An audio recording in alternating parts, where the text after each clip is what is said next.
Hello, my name is Matthew Kilbride, and I am presenting my student survey and teacher activity for Module 3. So first of all, I want to introduce the basic demographics for the students I surveyed. They were late elementary to early middle school students. They were Korean, so second language learners. There were 8 students, 6 boys and 2 girls in the class, and they were enrolled in an after-school English program that I was teaching. So the results from the survey. Students seem to be very relatively high socioeconomic standard. I got this from the fact that they seem to have a lot of access to technology at home, phones, computers, etc. They expect presents and getting money on holidays, which suggests a certain level of economic status. They participate in after-school studies, which are fairly expensive. They were all from nearly 2-child families, with the exception of 1 child. And they live in a high-end apartment complex. So all that being said, they come from a relatively privileged background. Their skills and interests, very heavy on technology. They're very big on video games in particular. They like to play them on their phones, on their computers. They're very big into YouTube, a lot of YouTube watching. Students want to become YouTubers, they also mentioned. And they describe themselves as very good at video games. You say, what are you good at? I'm very good at games, video games. So it's very technology heavy. In terms of the difficulties, Korea has a fairly demanding system. They said studying was the most difficult thing for them. The boys in particular described drawing and art, as sort of visual arts for them to produce is the most common difficulty. Now, moving on to the teachers I interviewed. My first teacher was in Korea. She taught elementary 3 to 6. She's an ESL teacher.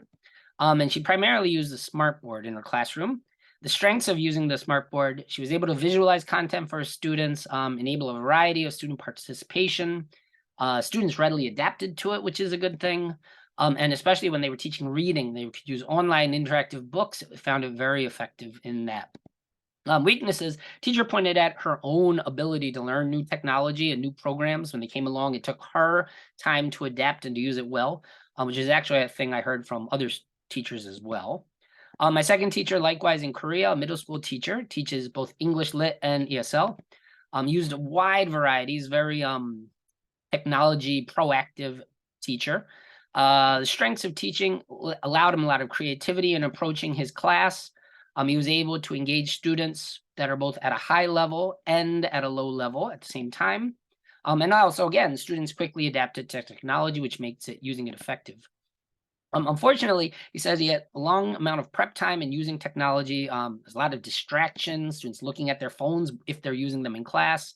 And online assessments he found were not very creative and didn't use technology particularly well.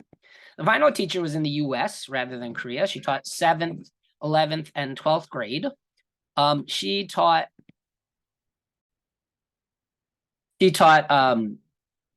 sociology and social issues for middle and high school, I guess. She mostly used smartboard. She used YouTube a lot in class, G Suites, Google Suites. For her, the strengths were an increased access, more collaboration in class, easier feedback for students. But the worries, there were certain technologies that required a lot of time. For 7th grade students, you had to monitor students, similar to the Korean teacher I mentioned earlier, and you have to model the technology a lot, how to use it. And students at home sort of refused to use technology, so there was no out-of-class extension in that sense. So how can we apply these results to the classroom? So some general principles. So some findings I had in my students, the students I surveyed. So these students, they have ready access to, adjust well to, and are interested in technology. Okay, that's good, all good. Therefore, I should be ready and active in incorporating new innovative technologies in my classroom, right? If your students have access to them, well, then use them. They like them, Students have a particular interest in video games and YouTube. Okay, so therefore draw on the interest. You could design collaborative activities around the use of games and YouTube. And you could harness students' interest in those things to enhance their learning, right? Use YouTube-based projects, use video game design projects. So use students' interests to leverage learning. Also, teachers often struggle to adapt to new technologies as much as students. Therefore, I think it's important that we invest our time and our energy to be proficient in new developing new technology as a form of professional development. So take that on as yourself. There's also a lot of opportunity for distraction. So I think you need to be active in the classroom to ensure students are on task, and you need to set clear expectations about how they're using their devices. So some differentiation for specific age groups. I'm going to start with preschool. So preschool, right? We want to clearly model and supervise our students, go heavy on visual, less on text. You get to elementary, continue monitoring supervision, incorporate more technology, greater sophistication, autonomy. Get to middle school, you emphasize the expectation behavior is an issue. Expand more opportunities for independent creation as they become more capable. Once you get to high school, start drawing on students' existing knowledge, right? So they can start contributing to it more and more. And then once you're in university and adult, the teacher becomes more of a facilitator rather than a instructor in that sense. And you let students use the full range of their pre-existing knowledge and knowledge of technology. With ELLs, I think there's a number of things. This is my area of expertise, I suppose.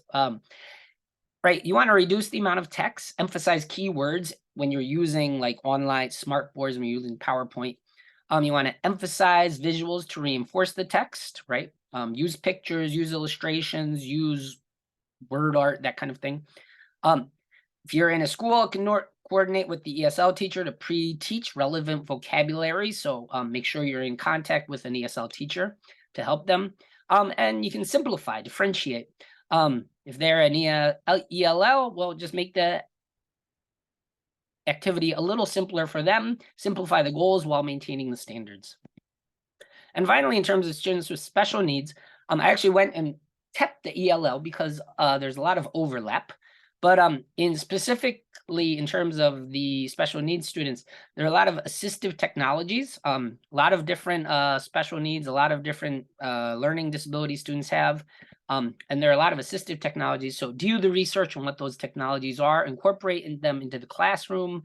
If they don't have them, you can advocate for the student that they get those things, but be aware of what your students' special needs are and what technologies are out there to assist them. All right. So that was my survey, my interview, how I think it can apply, some special things for groups I didn't meet personally. But there you go. Thank you for listening. And I look forward to using all this in the future.